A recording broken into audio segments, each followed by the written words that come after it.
Vimos dos milagros, los últimos dos milagros aquí que narran, de hizo el apóstol Pedro.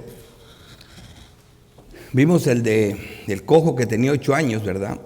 Que fue sanado, y ahora vamos a ver el de la resurrección. Junto con un milagro que el apóstol Pablo hizo de resurrección, son los dos milagros que se puede decir más grandes que hicieron los apóstoles. Al igual que Cristo, también ellos resucitaron muertos, ¿verdad? Vamos a tomar lectura y luego vamos a estudiar este texto.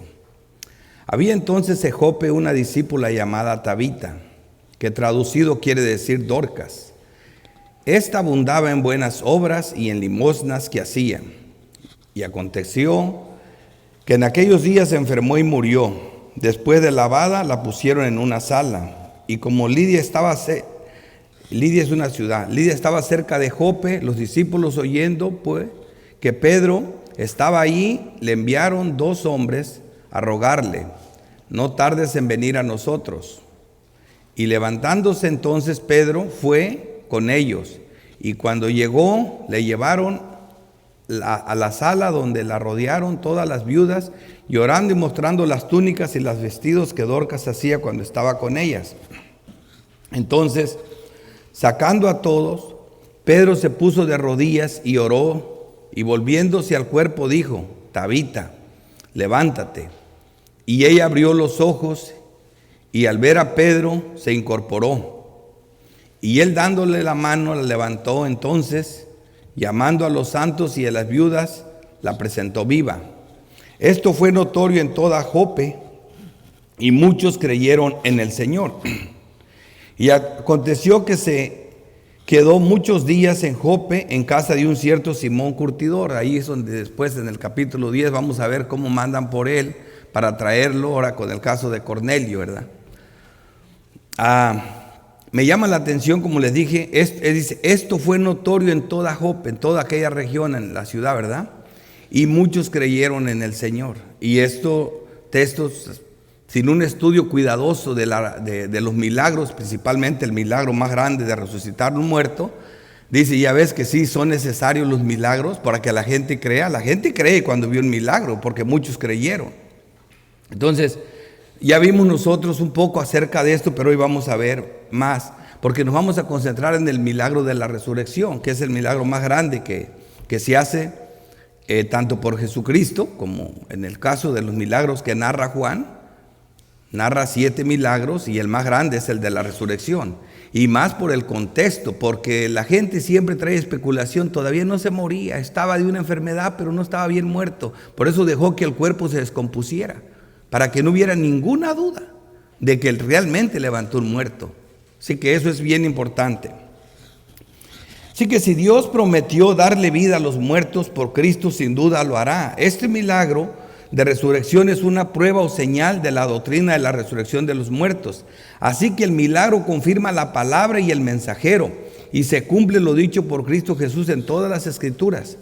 Esto es algo profetizado desde los libros poéticos. Ya se hablaba de la resurrección. Vemos a Job precisamente diciendo: yo sé que mi Redentor vive, y cuando se levante del polvo yo lo veré. Él ya tenía esa idea. Vemos a Ezequiel 37, esa ilustración hermosa, ¿verdad? Esa profecía donde se le ordena a Ezequiel que le predique a los huesos secos en gran manera. Ezequiel 37:4: me dijo entonces: profetiza sobre estos huesos y diles: huesos secos, oí palabra de Jehová. Todo esto apuntaba al poderoso milagro de la resurrección. Así ha dicho Jehová. Esto es lo que se le está predicando a eso. Así ha dicho Jehová el Señor a estos huesos: he aquí yo hago entrar espíritu en vosotros y viviréis, y pondré tendones sobre vosotros, y haré subir sobre vosotros carne, y os cubriré de piel, y pondré en vosotros espíritu y viviréis, y sabréis que yo soy Jehová. Y lo hizo. Entonces es algo que te imaginas que ahorita alguien ocurriera, que llegara a un cementerio y agarrara y le predicara a los huesos, las tumbas se abrieran, salieran. Eso sería, bueno, ya ocurrió, porque Dios lo dijo, ya ocurrió. Y mira, pareciera que todo el mundo creyéramos en Dios por eso, porque ya ocurrió. Eso pasó, porque Dios lo dice. Sin embargo, vemos cómo está eso. Profecías tan hermosas como Oseas 6, versículo 1 dice: venid y volvamos a Jehová, porque Él arrebató y nos curará, hirió y nos vendará. Y mira esto, hermano, esto es hermoso. Estos textos tienen sentido solo a la luz del Nuevo Testamento. Dice: nos dará vida después de 2 días, y al tercer día nos resucitará y viviremos delante de Él. ¡Wow! Ni siquiera el profeta que las dijo sabía de qué estaba hablando. Esto es algo hermoso, ¿verdad? Pero en la palabra de Dios conectándose, ya desde el Antiguo Testamento hablando así de hermoso. Así que la resurrección de Cristo no solo es la prueba de la nuestra, sino también la prueba para que crean al Evangelio y tengan vida eterna. Así que el propósito de los milagros es doctrinal, para que crean y quede confirmada su palabra, y los mensajeros o enviados también sean confirmados. Eso lo vimos. El Evangelio de Juan, todo el mensaje del Evangelio de Juan tiene un punto principal. Este es el motivo por el que Juan predicó. Juan 20:30. Hizo además Jesús muchas otras señales, arriba de 40, 30 y tantas. Cada evangelio narra muchas.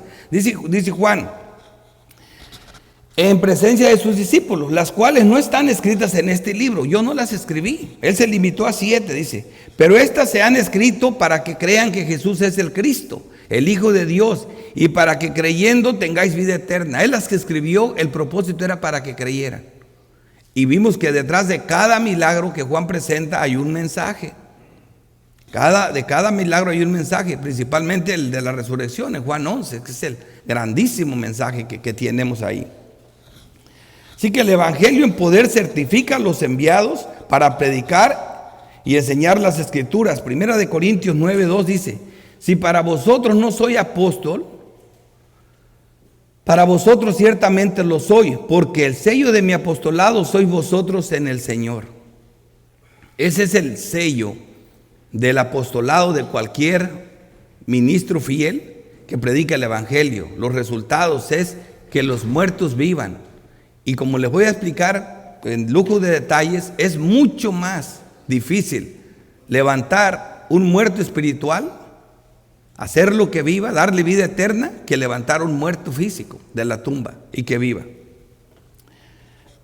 Por eso es tan glorioso, como aquí vemos. Dice: si para otros no soy apóstol, para vosotros ciertamente lo soy, porque el sello de mi apostolado sois vosotros en Cristo. Como les decía, eso es algo que no falla. En Romanos 10:14 dice: ¿cómo pues invocarán a aquel en el cual no han creído? ¿Y cómo creerán en aquel en el que no han oído? ¿Y cómo irán sin haber quien les predique? Esto es por la predicación de la palabra. ¿Y cómo predicarán si no fueran enviados? Eso es lo que Pablo está diciendo, hablando del sello del apostolado. Como está escrito: cuán hermosos son los pies de los que anuncian la paz, de los que anuncian buenas nuevas. Mas no todos obedecieron el Evangelio. Pues Isaías dice: Señor, ¿quién ha creído vuestro mensaje? El hecho de que no todos lo crean no quiere decir que el Evangelio, que no es la forma de salvar. La gente siempre se pregunta y se cuestiona: ¿qué tenemos que hacer? Tenemos que planear algo para que haya un avivamiento grande. Algo estamos haciendo mal, la iglesia de hoy. Tenemos que hacer algo grande, pero no todos van a creer. Así que la fe es por el oír, y el oír por la palabra de Dios. Cristo mismo es la resurrección de los muertos, y el que cree en Él, aunque esté muerto, vivirá. Este es el mensaje central de Juan 11. Él dio el milagro, y que vemos en Juan 11:23, dice: Jesús le dijo: tu hermano resucitará. Eso le dijo a Marta. Marta le dijo: ya sé que resucitará en la resurrección, en el día postrero. Y le dijo Jesús: yo soy la resurrección y la vida. El que cree en mí, aunque esté muerto, vivirá. Este era el mensaje detrás de la resurrección de Lázaro. Por eso dice: me alegro de no haber estado ahí. Porque esta es la importancia, es esta verdad que dijo él aquí. El que cree en mí, aunque esté muerto, vivirá. Ahora veremos que el tema de la resurrección es el tema central del Evangelio, que da vida. Y por lo tanto, una de las doctrinas centrales o cardinales de la fe cristiana verdadera, ortodoxa. Cuando hablamos de la resurrección de Cristo, siempre tenemos que acudir a los textos de plena mención o explicación amplia, ¿verdad? Esa es una regla hermenéutica, ¿verdad? De la analogía de la fe. Y el texto más excelente para hablar de la resurrección de Cristo es 1 Corintios 15. 1 Corintios 15. Y es tan desafiante el texto, tan tan radical que dice claramente, si no hay resurrección, cierren la Biblia y olvídense de Dios. Olvídense de Dios. Si no hay resurrección. Fíjate lo que dice, pero si se predica de Cristo que resucitó de los muertos, ¿cómo dicen algunos entre vosotros que no hay resurrección de muertos? ¿Cómo se atreven a decir algo así? Porque si no hay resurrección de muertos, tampoco Cristo resucitó. Y si Cristo no resucitó, vana es entonces nuestra predicación, vana es también vuestra fe. Wow. Esto es un desafío grande, hermanos. Grande. Esto no es cualquier cosa. Vana, es mentira. O sea, así que este evangelio es tan poderoso, sí, hermanos, es tan poderoso que vimos ahí con la toma del presidente, ahora que vimos 5 de los hombres más ricos del mundo, que su fortuna pasa del trillón de millones de dólares, de billones, puede decir. O sea, 1,000 billones de millones de dólares en 3 hombres, 4 hombres que estaban ahí. Sin embargo, van a morir y van a perecer. Pero ustedes tienen algo más grande que ellos. Pero dice, yo quisiera lo de ellos, o que me muera el otro día. Sin darse cuenta, uno no sabe lo que pide. Pero esto es algo muy grande. Olvídense de Dios. ¿Para qué ser religiosos? ¿Para qué torturarse? Si Cristo no resucitó, vana es nuestra fe. Nuestra fe se basa en la resurrección de los muertos, en la seguridad de que el día de la muerte es el día más glorioso. Vale más el día de la muerte que el día del nacimiento. Con una mente bien clara. Es más glorioso. En unos momentos voy a estar viéndote a ti. En unos momentos mi dolor va a acabar. En unos momentos no voy a tener preocupaciones. Las ansiedades terminaron. Las preocupaciones del mundo terminaron. Los temores terminaron. Y somos hallados falsos testigos de Dios. Dice, porque hemos testificado, y eso es predicado, de que Él resucitó a Cristo, el cual no resucitó si en verdad los muertos no resucitan, hablando hipotéticamente. Porque si los muertos no resucitan, tampoco Cristo resucitó. Y si Cristo no resucitó, vuestra fe es vana, aún estáis en vuestros pecados, entonces también los que durmieron en Cristo perecieron. Y si en esta vida solamente esperamos en Cristo, somos los más dignos de conmiseración de todos los hombres. ¿En dónde se centra nuestra fe? En la resurrección de los muertos. Y no para volver a morir. No, hermanos. Mas ahora Cristo ha resucitado de los muertos. Primicias, o sea, el primero de los que duermen ha sido hecho. Porque por cuanto la muerte entró por un hombre, también por un hombre la resurrección de los muertos. Cuando dice primicias, alguno podría decir, pero Lázaro no resucitó antes. Los que resucitaron en Primera de Reyes 17, y el niño, y el otro de Segunda de Reyes 4, también resucitaron. ¿Por qué Cristo es la primicia? Porque todos ellos resucitaron para volver a morir. Pero Cristo ya nunca muere. Y esa es la resurrección que buscamos nosotros. No levantar un muerto para que se muera en otros días después. No, esa no. Hay un milagro más grande. Porque así como en Adán todos mueren, también en Cristo todos, y todo significa todos los que crean en Él, todos los elegidos, serán vivificados. Pero cada uno en su debido orden. Cristo en las primicias. Luego, los que son de Cristo en su venida. Ese es el día, es su venida. Al igual que Cristo, tanto Pedro como Pablo resucitaron muertos. Y estos milagros es el más importante de los más sobrenatural y más significativo doctrinalmente hablando. Ahora, la parte fácil de este milagro para nosotros es imposible. O sea, oiga lo que digo, la parte fácil del milagro para nosotros es imposible. Esto es levantar un muerto físico de la tumba, no lo podemos hacer. Y esa es la parte fácil. ¿Qué es más fácil? Decirle al paralítico, tus pecados te son perdonados, o levántate y anda. Levántate y anda. Eso era lo fácil. Lo difícil es perdonarle los pecados. ¿Por qué era difícil?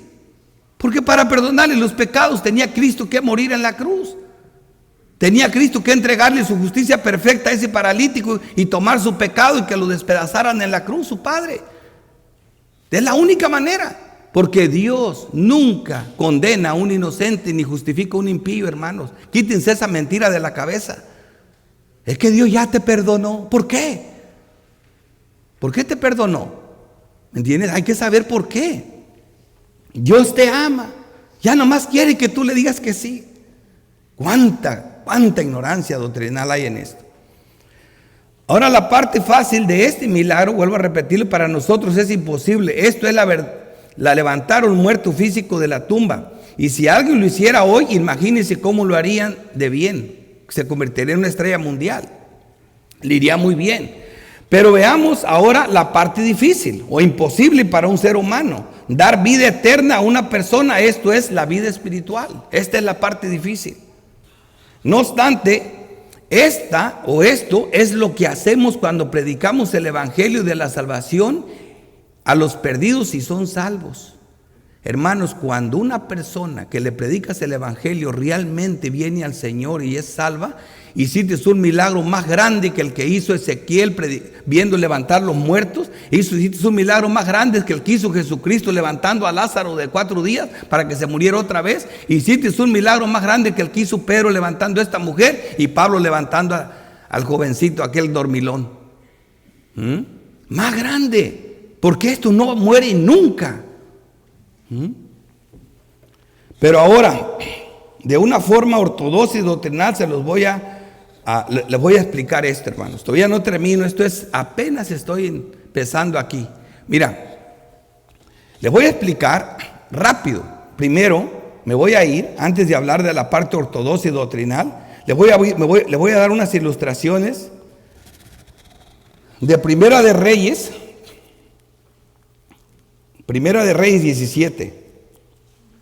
Todos conocen esa ilustración. Es que las ilustraciones te ayudan mucho a entender la palabra de Dios. Mira, en ambos casos, estas mujeres, una no podía tener un hijo. Por algo Dios no se lo daba. Porque cuando ella tuviera ese hijo iba a ir al infierno. Ese hijo se iba a perder. Pero estos hombres, Elías, ¿verdad? Quería hacer algo bien a esta mujer, ¿verdad? Esta mujer tiene un hijo. Entonces aquí tenemos el relato de Primera de Reyes 17. Vemos que en el primer caso, antes de darles el segundo, en el primer caso vemos lo que pasó. Como si no hubiera mujeres viudas en Israel, Dios manda a Elías a Sidón, ¿verdad? A Sarepta, una viuda de Sidón, ¿verdad? Ese niño, ella misma dijo: yo ya solo estoy recogiendo la última comida para que muera el niño y muera yo. O sea, ese niño nació, pero iba a morir en pecado. Pero Dios, ella atendió a Elías, estuvo ahí con ella. Después que hizo Elías, el niño murió y él le devuelve el niño a la vida. Entonces, sin ir a más detalles, dice: y se tendió sobre el niño 3 veces. Óiganlo bien, 3 veces. Y ya vemos que estamos hablando que este es un proceso. El 3 en las escrituras es que lo hemos dicho nosotros varias veces, que es un proceso, que hay que contar algo. Porque después vamos a ver a Eliseo tenderse sobre el niño 7 veces. No tenderse, sino que el niño estornude 7 veces. ¿Qué es eso? Es que la salvación es un proceso. La salvación es un proceso. Volver a la vida es un proceso. No es, ahorita van a ver. Se tendió sobre el niño 3 veces y clamó Jehová, dijo: Dios mío, te ruego que hagas volver el alma de este niño a él. Y Jehová oyó la voz de Elías y el alma del niño volvió y revivió. Me llama la atención el 24. Entonces la mujer dijo a Elías: ahora conozco que tú eres varón de Dios y que la palabra de Jehová es verdad en tu boca. ¿Qué aprendemos de esta resurrección? Que el milagro autentificó al enviado. Ahora conozco que la palabra de Dios es verdad en tu boca. Con ganas de decirle: y cuando estuve multiplicando el aceite y todo lo que hice, ¿no te convenció Dios? ¿Cómo se multiplicaba? ¿Cómo comíamos de todo eso? No, todavía no. Pero cuando ese niño vuelve a la vida, hermano, ¿qué fue lo que lo autentificó? Es la vida espiritual. El primer niño iba a morir para el infierno, el segundo vivió para el cielo. Lo mismo vemos en Segunda de Reyes 4, comienza la historia en el 8, pero me voy a ir a la parte más importante. En el 13 dijo entonces Giese: dile aquí, tú has estado solícito por nosotros con todo este esmero. O sea, le manda a decir a Giese, y es bien importante que vean esto. Giese, a pesar de ser siervo de Eliseo, él no era creyente. Acuérdense, la lepra de Naamán el sirio permaneció sobre él para siempre. Eso lo descalifica completamente de ser un creyente. Por eso él no podía ver lo que miraba Eliseo. Aún sirviéndole a Elías, bueno, igual que Judas, aún estando con Cristo, él nunca era salvo. Él no era. Y experimentó milagros grandes, estuvo de siervo de Elías y así lo vemos nosotros. Así que él fue el que se le ocurrió que le dieran un niño, ¿verdad? Que eso es lo que ella necesitaba. Necesita que hable por ti al rey o al general, le dice a la mujer. ¿Para qué me sirve todo eso? Pero la gente de aquí es lo que quiere, que la recomiendes con gente de aquí. Pero a ella no le servía nada de eso. Yo habito en medio de mi pueblo, dice, yo tengo esas palancas, esas no me sirven. Y él dijo, ¿qué pues haremos por ella? Y Giezi respondió, he aquí que ella no tiene hijo y su marido es viejo. Fíjate los consejos de un impillito ahí. ¿Por qué Dios no le daba un hijo? Porque si se lo daba, Dios sabía lo que le esperaba a su hijo. Ese hijo no iba a ir al cielo. Entonces mejor ni se lo daba. Mejor es no haber nacido. Pero bueno, vemos que se lo dio. Dijo entonces, llámala, y él la llamó y ella se paró en la puerta y le dijo, el año que viene por este tiempo abrazarás un hijo. Y ella dijo, Señor mío, varón de Dios, no haga burla de tu sierva. Mas la mujer concibió y dio a luz un hijo al año siguiente, en el tiempo que Eliseo le había dicho. Y ya saben lo que pasó en el 20. Y el niño enfermó, el esposo lo manda a ella, habiéndolo tomado ella, traído a su madre, estuvo sentado en sus rodillas hasta el mediodía y murió. Y murió bien, porque murió y lo dejó ahí muerto y se fue a buscar a Eliseo. En el 28 dice, ella dijo, pedí yo a mi Señor, no dije yo, no te burles de mí. Entonces dijo él a Giezi, ciñe tus lomos, oigan esto, y toma mi báculo en tu mano, oigan esto, y ve, y si alguno te encontrase, no lo saludes, y si alguno te saludare, no le respondas, y pondrás mi báculo sobre el rostro del niño. Y dijo la madre del niño, vive Jehová y vive mi alma que no te dejaré. O sea, no estoy de acuerdo que él vaya, pero él le dieron una oportunidad de lucirse y dijo, esta no la pierdo aunque ella no quiera. Él se fue a hacerlo como quiera. Hizo todo lo que le dijo y el niño no se revivió. Porque era un impío. Él quería lucirse. Igual que vimos en la historia de Simón el mago. Quería comprar el poder. Entonces vemos, él entonces se levantó. Ok, dice, él entonces se levantó y siguió, y Giezi había ido delante de ellos y había puesto el báculo sobre el niño, el rostro del niño, pero no tenía voz ni sentido. Y así se había vuelto para encontrar a Eliseo y se le declaró diciendo, el niño no despierta. Él podía hacer milagros, pero este hermano, el de dar vida, ¿cómo lo harán si no fueren enviados? El de dar vida, solamente un otro verdadero creyente. Esto es algo grande. Esto es algo muy grande. Y viendo Eliseo dice aquí en el 34, después subió y se sentó sobre el niño, poniendo su boca sobre la boca de él y sus ojos sobre sus ojos y su mano sobre las manos suyas, así tendido sobre él. Y el cuerpo del niño entró en calor. Lo primero, entró en calor, pero él seguía muerto ahí. Eso es, Dios nos amó desde la eternidad. O sea, todavía no fundaba la tierra, ya nos había escogido. Antes de la fundación del mundo están las escrituras. Así que ya estábamos en calor, pero muertos completamente. Eso quiero que no lo olviden. Para eso vengo con la ilustración. Volviendo luego se postró, se pasó por la casa una y otra parte y después subió y tendido sobre él nuevamente el niño estornudó 7 veces y abrió sus ojos. Para volver a la vida dio varios estornudos hasta que volvió a la vida.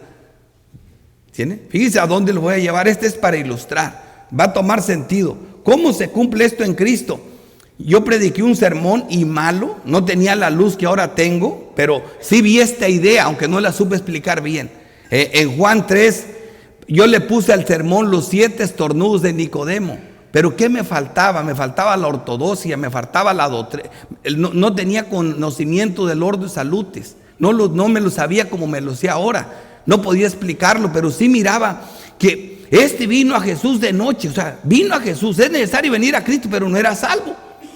Creyó las señales y dice, creemos que vienes de parte de Dios porque nadie puede hacer lo que tú haces, Dios no está con él. Y todavía no era salvo. ¿Por qué? Porque Jesús le dice, si no naces de nuevo, no entras al reino de los cielos. Pero entonces todo lo que ya había creído en Cristo, ya había venido a Cristo, todavía no. Estaba estornudando Nicodemo, pero no era salvo. Estaba estornudando. Cuando reconoció que no sabía cómo nacer de nuevo, también estaba estornudando, porque bienaventurados los pobres en espíritu, porque de ellos es el reino de los cielos, pero no estaba vivo. Nicodemo se ve que vivió, fue en Juan 19, cuando junto con José de Arimatea gastó un dineral en una suma y ahora sí se puso abiertamente sin miedo a los hombres para ungir el cuerpo de Cristo, donde fue después despreciado totalmente por todo su élite judía que antes lo respetaba. Hasta que las acciones de Nicodemo, hasta que los frutos de Nicodemo mostraron que realmente estaba vivo. Eso es la ilustración. Ahora, antes de explicarle todo lo de Nicodemo, ahora sí, vamos a la parte ortodoxa y van a ver que va a tomar sentido, pero de una manera preciosa esto que voy a ver ahora. Ahorita se los explico. A ver. Porque hice aquí como un cambio, aquí estoy yo. Pero ahora, de una forma ortodoxa y doctrinal se los pretendo explicar. Vamos a ver el orden salutis, pero con los textos, para que vean cómo funciona la salvación. Este es el orden de la salvación. ¿Cómo es que uno es salvo? No es diciéndole a una persona, Cristo te ama, tiene un plan maravilloso para tu vida, nomás acéptalo y ya estás en el cielo. Sí, lo acepto. Bienvenido a la familia de Dios. Escribe tu nombre y salve un alma para Cristo. Aleluya. Eso es mentira. Eso es mentira. Fíjate lo que dice la elección de la predestinación. Primero, Dios te predestinó. La predestinación, Dios te eligió antes de la fundación del mundo. Significa que Dios escogió a unas personas para salvación en su gracia soberana antes de la creación del mundo. Ahora, ¿qué aportaste para esa elección? Todavía no estaba ni el mundo hecho. Efesios 1:3, bendito sea el Dios y Padre de nuestro Señor Jesucristo, que nos bendijo con todas bendiciones espirituales en los lugares celestiales en Cristo. Según nos escogió en Él antes de la fundación del mundo. Esta es doctrina clara, prosa literaria, clarita enseñanza. No hay, ¿y esto qué quiere decir? Eso. Y en griego eso, y en hebreo eso, y por donde quieras es eso. Eso es eso. ¿Me entiendes? Dice, según nos escogió en Él antes de la fundación del mundo, y eso es así. Ok, ese es el primer paso. Ese es el primer estornudo de que Nicodemo dio. Entró en calor. El llamamiento eficaz le pasó a Pablo, le pasó a todos nos pasa. Dice, ocurre cuando Dios llama a las personas a sí mismo a través de la proclamación del evangelio. Los inquieta y comienzan a interesarse por él. Ahora pregunta, pero ya son creyentes. Para nada. Oigan esto. Le decimos llamamiento interno porque es diferente al llamamiento externo público en la predicación. Y se trata de algo que Dios obra personalmente en las personas. Dios obra personalmente en las personas. Vemos que los receptores de este llamado interno hacen caso al llamado externo, la predicación del evangelio. Cuando comienzas a tener, de perdida poder escuchar la palabra, ya es una buena señal. Ya estás estornudando. Porque hay gente, como lo dijo la otra vez un niño a su papá, papá, me porté bien, soporté todo el sermón. Que solo soportan el sermón por como quedar bien con alguien, pero lo están soportando. Que opciones que lo disfruten o lo crean. Nunca. ¿Verdad? Entonces vemos que claro es eso. Dice aquí Efesios 5:13, en Él también vosotros, habiendo oído la palabra de verdad, el evangelio de vuestra salvación, y habiendo creído en Él, pero oigan viendo lo que dije al principio, en Él, esto es en Cristo, para nada tiene que ver con nosotros. Dice, fuiste sellados con el Espíritu Santo de la promesa, ya Dios estaba haciendo algo en nosotros. Primera de Corintios 1:22, porque los judíos piden señales, los griegos buscan sabiduría, pero nosotros predicamos a Cristo crucificado. Para los judíos ciertamente tropezadero y para los gentiles locura. Oigan esto, más para los llamados. Fíjate lo que es la predicación. Así judíos como griegos, Cristo es poder de Dios y sabiduría de Dios. Ese es el llamamiento eficaz. Las ovejas oyen la voz y siguen a Cristo, hermano. Romanos 8:30. Y los que predestinó, a estos también llamó. O sea que este orden del ordo salutis no se le ocurrió a los teólogos, lo dicen las escrituras. Así que el primero es predestinó y el segundo es llamó, ¿verdad? Romanos 8 dice, y a los que predestinó, ahí los dejó, también llamó. Ese es el llamamiento eficaz. ¿Qué sigue ahora? la regeneración. Vamos a ver si aquí todavía Nicodemo se levantaba o el niño se levantaba. Seguían, este es su tercer estornudo, pero siguen ahí tendidos. Oigan esto, la regeneración se da cuando Dios da vida espiritual a los que ha llamado. Este es el nuevo nacimiento. Regeneración significa nacer otra vez. ¿Te imaginas? ¿Acaso nosotros podemos hacer algo? Que bien lo digo Nicodemo, ¿acaso me meto en el vientre de esta mujer, mi madre, y vuelvo a nacer? No sé cómo. Me dejaste a cero. Bueno, para que veas que no podemos nosotros. Este es el milagro de la salvación. Tienes que nacer de nuevo. ¿Cómo lo haces tú? ¿Qué significa regeneración? Podemos decir que la regeneración es la obra de Dios en la que da nueva vida espiritual al que cree en Él. ¿Dónde dice eso? La Biblia, Efesios 2:1.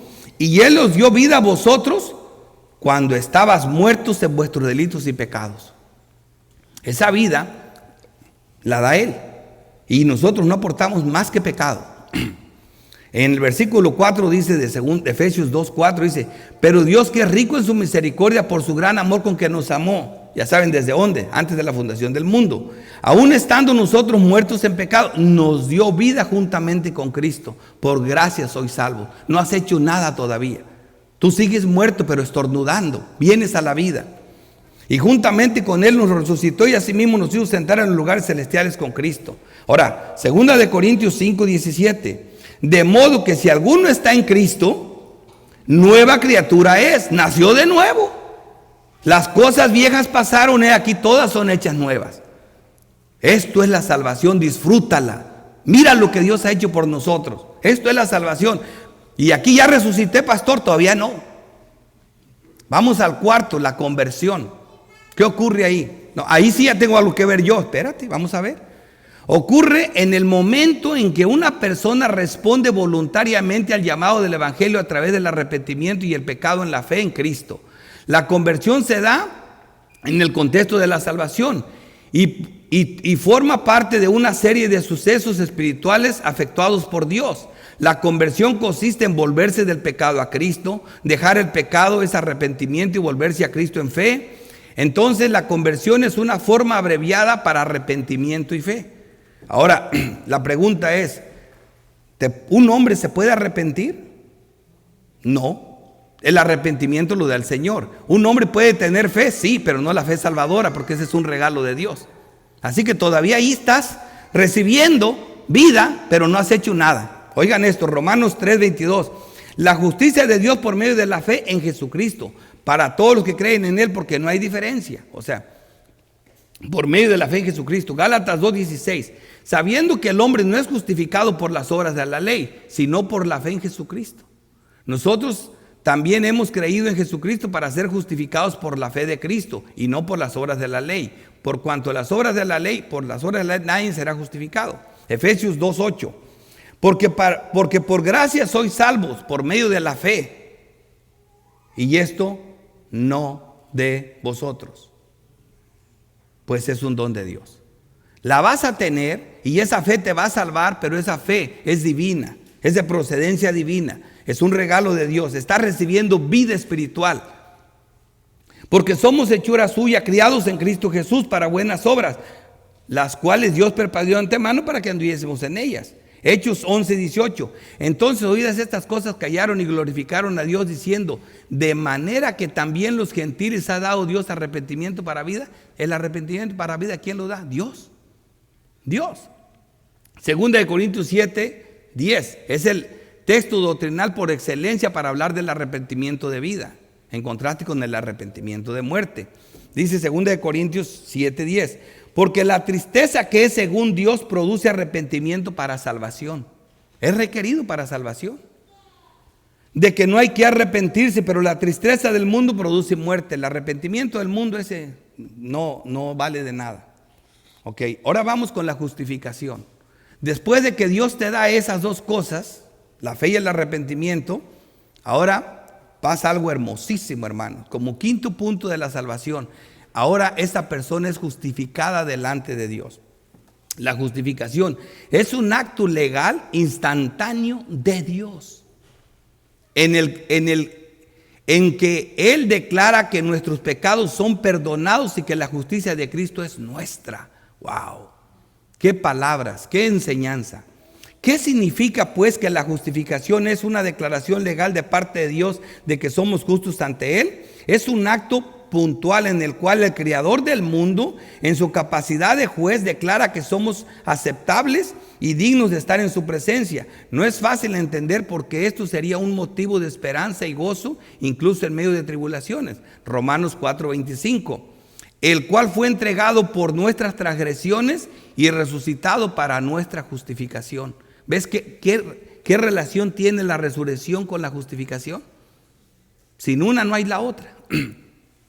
Romanos 5:1, justificados pues por la fe. ¿Ves que esa fe que se nos dio, que no es nuestra, nos justifica? ¿Ves? Nos justifica. Dice, justificados pues por la fe, tenemos paz para con Dios por medio de nuestro Señor Jesucristo. Ahora sí tenemos paz. Porque ¿por quién también tenemos entrada? Por la fe a esta gracia en el cual estamos firmes y nos gloriamos en la esperanza de gloria de Dios. Y no solo esto, sino que también nos gloriamos en las tribulaciones, sabiendo que las tribulaciones producen paciencia y la paciencia prueba y la prueba esperanza. Y la esperanza no avergüenza porque el amor de Dios nos ha sido derramado en nuestros corazones por el Espíritu Santo que nos fue dado. Otra vez dado. Estamos recibiendo vida espiritual. Estamos estornudando para volver a la vida. Pues mucho más estando ya justificados en su sangre, por Él seremos salvos de la ira. Ahora sí, la adopción. Y aquí ya estamos hablando del sexto punto, ¿verdad? La adopción. Aquí Dios nos toma como hijos. No, ahí sí hago algo, pastor. Estamos en el sexto estornudo. Si aquí nos hubieran dejado, fíjate lo que dice aquí.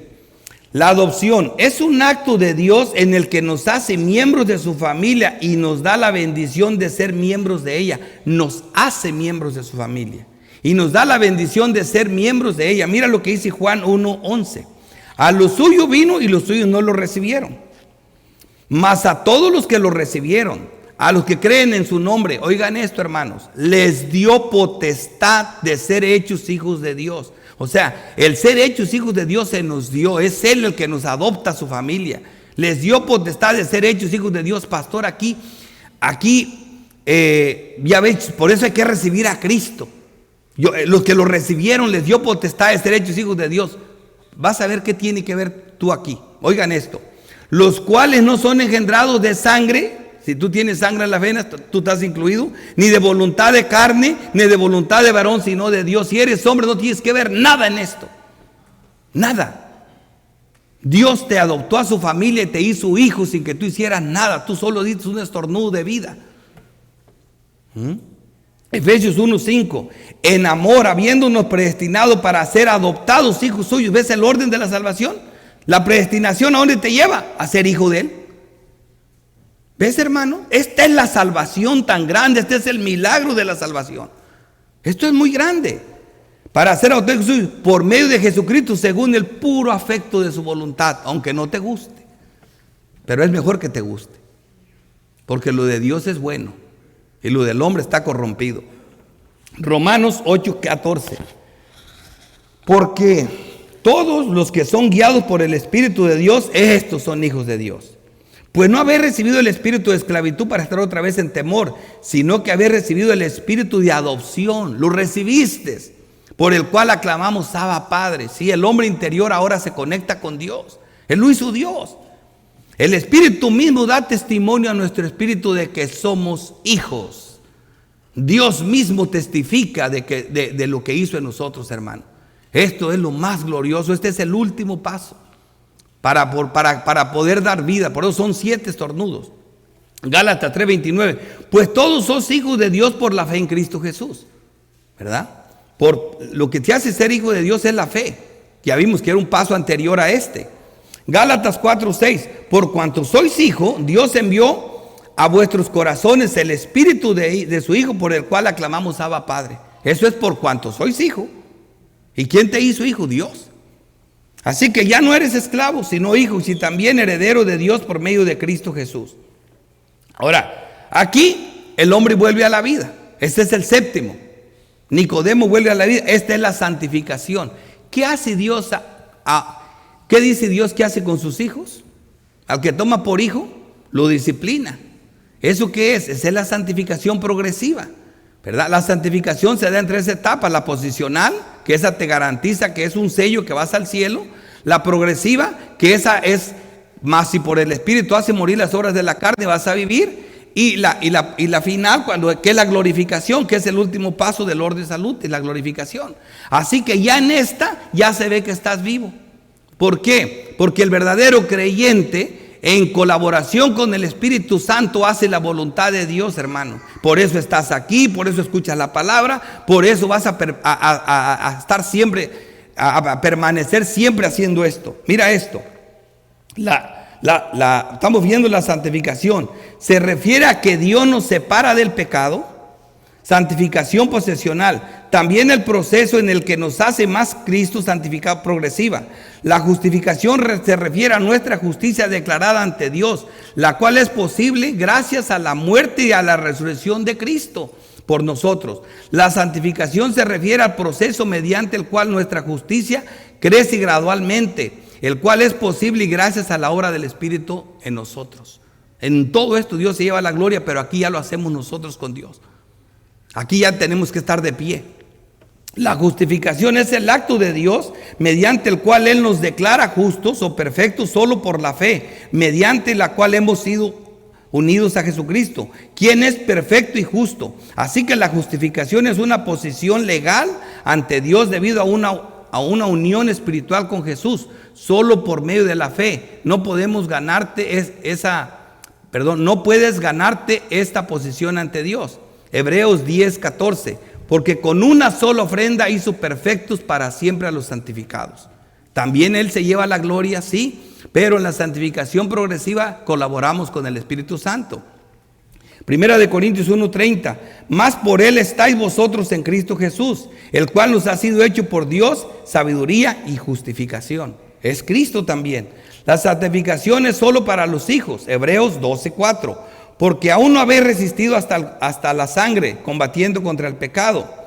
Y si habéis ya olvidado la exhortación de que como hijos os dirige, como hijos, diciendo: hijo mío, no menosprecie la disciplina del Señor, ni desmayes cuando eres reprendido por Él, porque el Señor solo al que ama disciplina, y azota a todo aquel que recibe por hijo. Él lo recibe por hijo.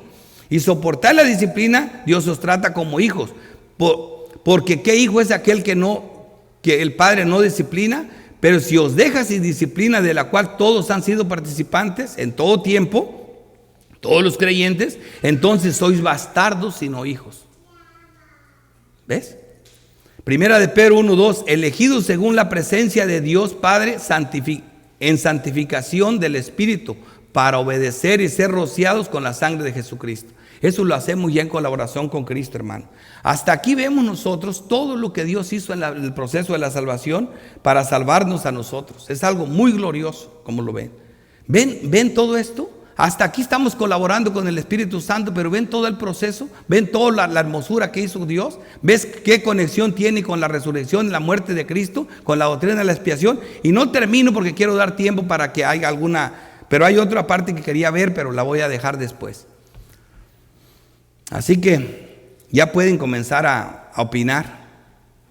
Miren, les voy a decir una cosa. Si no tienen ninguna opinión, yo como quiera no me voy a ir de aquí. Tienen que darme un resumen poquito de lo que entendieron, para que se edifiquen las personas. Cualquier cosa vale, pero hay que hablar. Hay que hablar. Yo ya hablé bastante. Pastor Ricardo, Sí. dice Pedro que Pablo escribió cosas difíciles, las cuales los indoctos e inconstantes tuercen para su propia perdición. En este caso, esta resurrección de Dorcas, en un libro histórico, muchos se pierden y tuercen las escrituras al olvidar el contexto de todas las escrituras. Y el contexto de todas las escrituras no es otro que el evangelio. Ese evangelio glorioso, esa gracia que llega a los santos y que hace todo ese ordo salutis sin que el hombre tenga ningún mérito. Muchas gracias.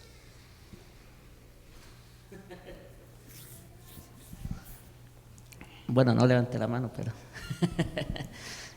no, nomás pues como un comentario ahí,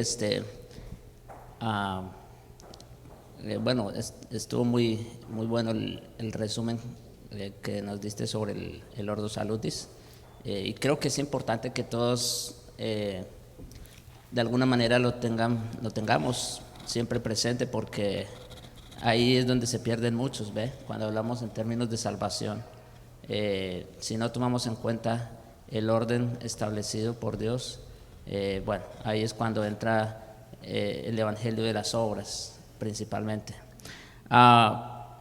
Y en todas maneras, como se dijo, es verdad que en los primeros 6 pasos, vamos a decir, el hombre no tiene participación alguna, ¿verdad?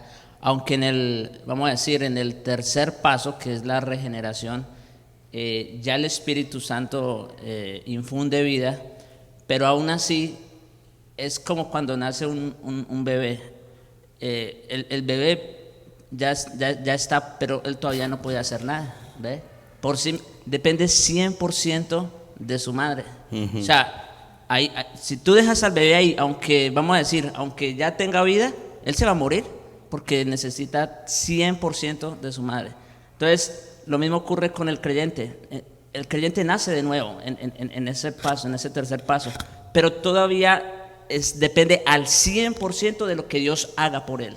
Entonces, por eso es que en los siguientes pasos todavía se ve que Dios es el que hace la obra, el que hace la obra. No es hasta que el niño crece, vamos a decir, y empieza a dar sus pasos y empieza a ser consciente de sus cosas, que entonces él ya puede, vamos a decir de alguna manera, obrar, se puede decir, ¿no?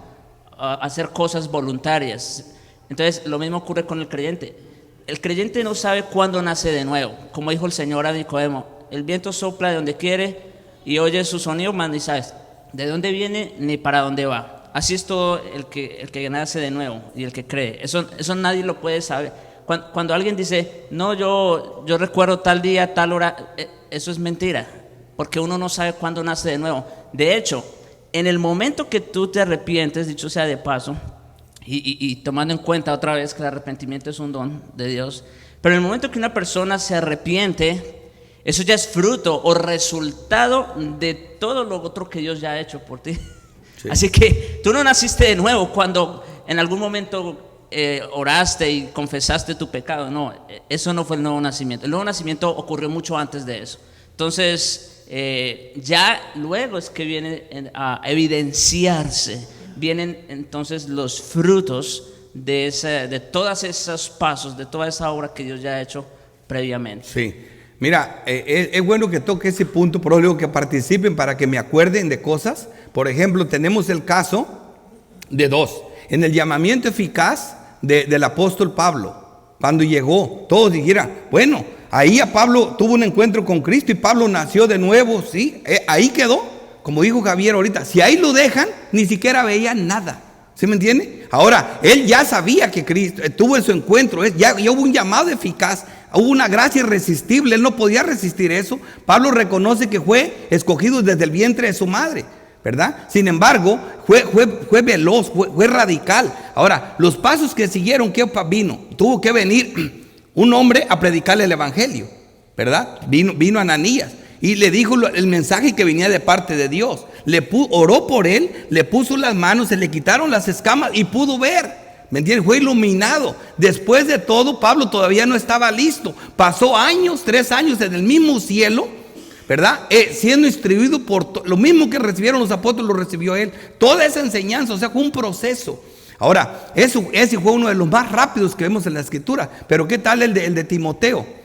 Desde niño, su madre Eunice, a pesar de que su papá era griego, le empezaba a hablar de las Escrituras y lo fue llevando, entre ella y su abuela Elodia, y así lo fueron llevando. Hubo un proceso de crecimiento en el joven hasta que llegó a ser un excelente pastor y un hombre de Dios, pero hubo un proceso en la salvación. Ahora el proceso no siempre toma los diferentes tiempos. Por ejemplo, desde la fundación del mundo, ¿verdad? Al momento que le hizo el llamado eficaz a Pablo pasaron miles de años quizás. Pero sin embargo, los que siguieron pudieron pasar hasta en un día 2 o 3 de esos procesos. Tampoco quiere decir que eso se toma, son los procesos de Dios. Dios nos los da. Pero lo que quiero decir, cuando ya supimos nosotros que el apóstol Pablo era un verdadero creyente, cuando parte en su primer viaje misionero, ¿verdad? Y comienza a predicar, a sufrir por Cristo. ¿Qué le dice en Romanos 9?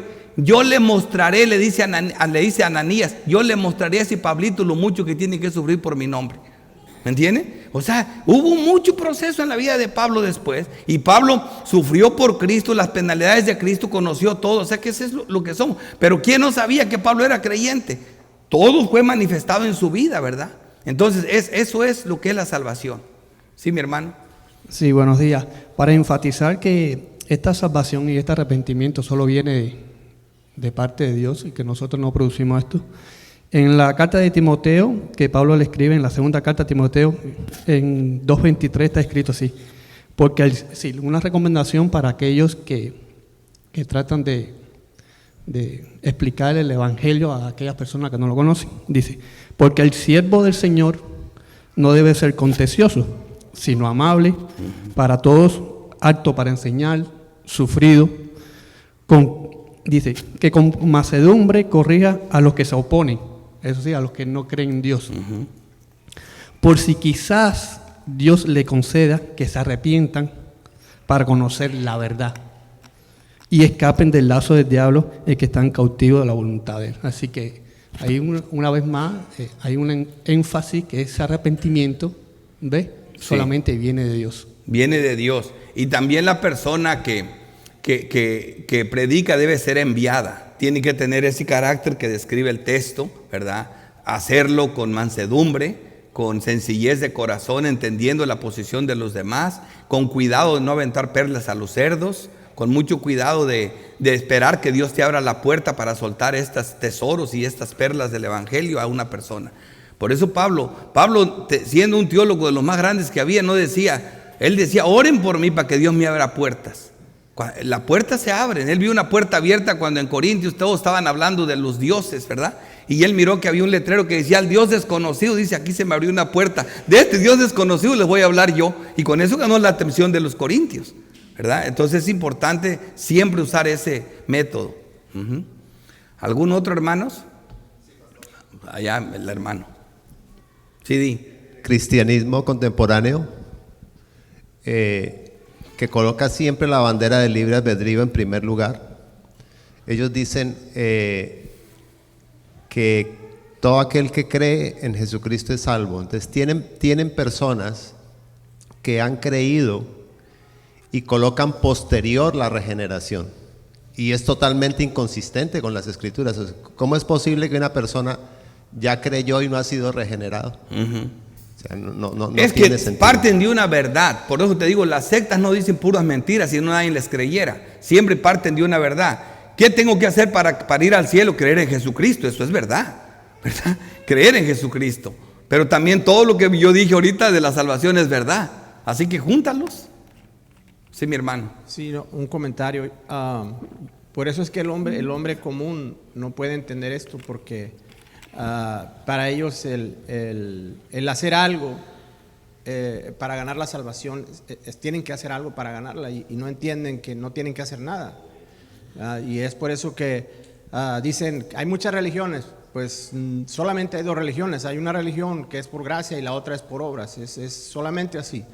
Pero lo que yo entiendo es que ellos no entienden que sin Cristo el hacer un bien no es considerado un bien, sino un mal menos malo en cuanto a lo que es el hacer el bien sin Cristo. Porque todo lo que no procede de fe es pecado. Sí, muchas de las veces lo hacen por vanagloria o lo hacen por obtener un beneficio, pero el fondo del hacer el bien es maldad en realidad. Por eso para Dios todo eso no es válido, es inmundicia más bien. Sí, vemos el caso de Judas. Judas hizo muchas cosas, predicó el evangelio, sanó enfermos, hizo muchas cosas importantes, pero debido a sus intenciones todo era maldad, porque él tenía un plan malvado. Entonces al final de cuentas quedó desenmascarado que era un falso creyente. Entonces es bien importante entender eso. ¿Algún otro hermano? La hermana acá, la hermana Verónica.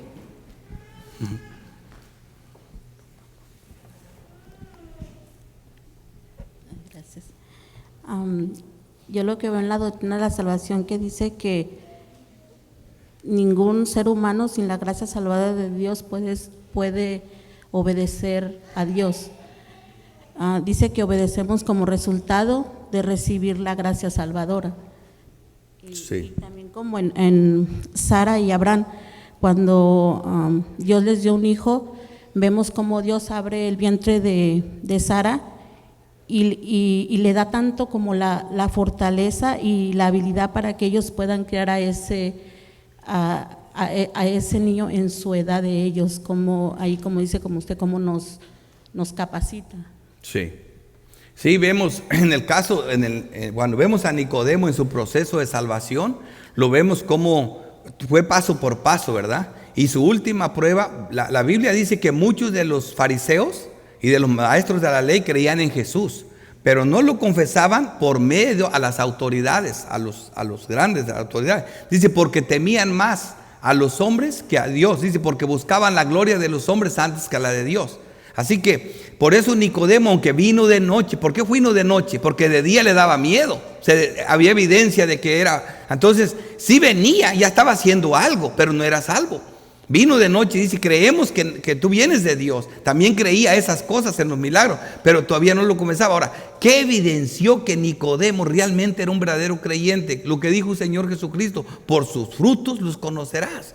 Fue cuando agarró dinero, fue y compró todas esas 100 libras de esa mirra de óleos carísimos, y junto con José de Arimatea públicamente fue y le dio sepultura a Cristo. Hicieron bien, dijeron, entonces se declaró, o sea, como dicen, salió del closet, ya no era más de la secreta, ahora públicamente confesó a Cristo. Por eso ya Cristo no lo confesó delante del cielo, ahora se convirtió nació de nuevo, pero era un proceso que venía. Él también fue escogido desde el vientre de su madre. Ahora, ¿de cuántos años? Era un maestro de la ley, quizás era mayor de 80 años, es lo más seguro que dicen todos. Así, pero así, ahí nació de nuevo, aún viejo, como dice él. Sí, mi hermano. Pastor, en el caso de que estaba crucificado al lado de Cristo, que no pasó el orden salutes. Bueno, eso piensa uno que no. Te dije yo, por la razón que estaba ahí, es porque fue escogido desde antes de la fundación del cielo. También le llegó un llamado por el Espíritu Santo.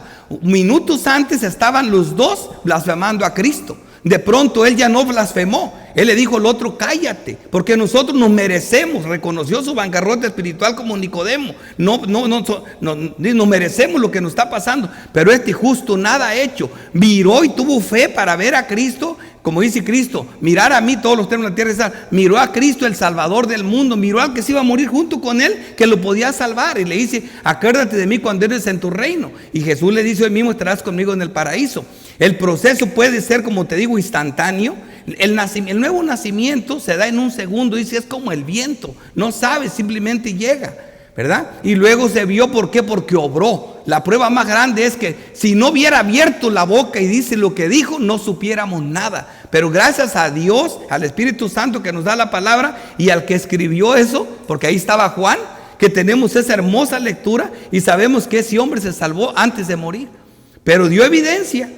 Yo por eso me le pego a un muerto cuando voy a un entierro. Y acabo de estar en uno, con alguien que pude ver antes de que se muriera.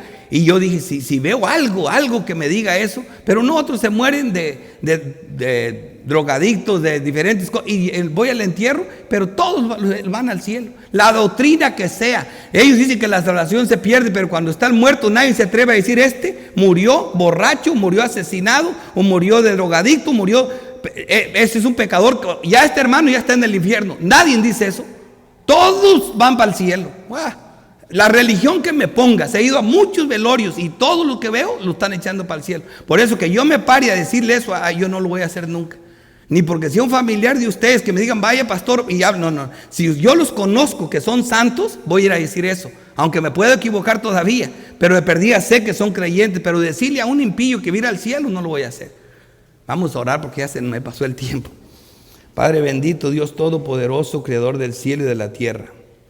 Te damos gracias, Santo Dios, porque eres bueno, porque tu amor es para siempre.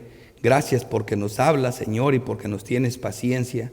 Te pedimos perdón por oscurecer tu mensaje, porque para estas cosas nadie es suficiente, oh Dios. Gracias por esta iglesia, por la palabra que nos das y porque sé que estás en medio nuestro. En Cristo te damos las gracias. Amén.